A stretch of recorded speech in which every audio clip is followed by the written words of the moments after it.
you radio صدا حریت جموں کشمیر ہے پیش خدمت ہے خصوصی اپڈیٹ بھارت میں صافی RSS نہ اس کا مکرو عزائم میں بے نقاب کرن کی پاداشت میں بڑی قیمت ادا کر رہی ہے بھارت میں صافی paying prize for exposing Hindu right wing نامی رپورٹ میں کیو گیا ہے کہ بھارت میں صافیانہ RSS کی حمایت یافتہ BJP حکومت کی تنقید کرنے والی خبراں اور رپورٹاں چلاؤ ور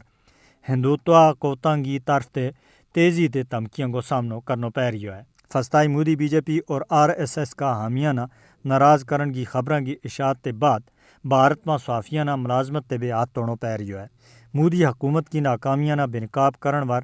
ہندوتوا بریگیڈ کے ذریعے صافیانہ سوشل میڈیا پر دھمکی اور ان کے نال بدسلوکی اون ہر دن کو معمول بن چکی ہے ات تک کہ صحافیوں کا عالمی ادارہ رپورٹرز ود آؤٹ بارڈرز نے بھی کیا ہے کہ بھارت میں صحافی انتہائی بنیاد پرست ہندو قوم پرستوں کے ذریعے آن لائن دھمکی امیز مہموں کو نشانوں بن رہی ہے مودی کا بھارت میں صحافیانہ خوف اور پریشانی کی فضا کو سامنا کرنا پی رہی ہے حال ہی میں ہندو قوم پرست راجیش جاوری نے ایک کشمیری صحافی رقیب حمید نائک نہ جان دے مار دین کی دھمکی دیتی ہے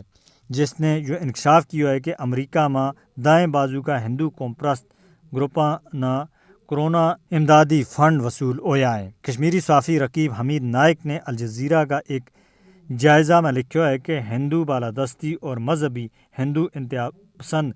گروپوں دے تعلق رکھنے والی 5 تنظیموں نے امریکہ میں $8,33,000 امریکی نہ کورونا وبا امدادی فنڈ ملے ہے امریکہ میں قائم شہری آزادیاں دے متعلق وکالت کرن والا ہندو گروہ برائے انسانی حقوق کی شریک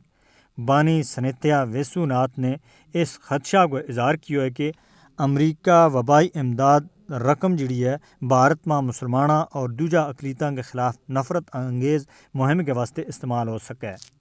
جبکہ نیو یارک یونیورسٹی میں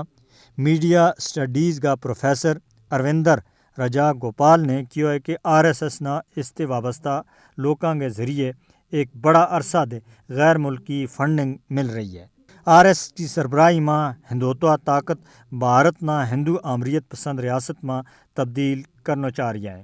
جت اقلیتہ نہ دویا درجہ کا شہریوں کی حیثیت حاصل ہے مودی کی زیر قیادت BJP حکومت مقبوضہ جموں کشمیر میں پریس کو گال کٹون کے واسطے ظالمانہ طریقوں اور حربہ استعمال کر رہی ہے سچ کا حصول اور حقیقت کی تلاش کے واسطے مقبوضہ کشمیر میں صحافیانہ ریاستی جبر کو سامنا کرنا پی رہی ہے میڈیا ور ہندوتوا کو حملوں عالمی میڈیا تنظیموں کی آنکھ کھولنے کے واسطے کافی ہے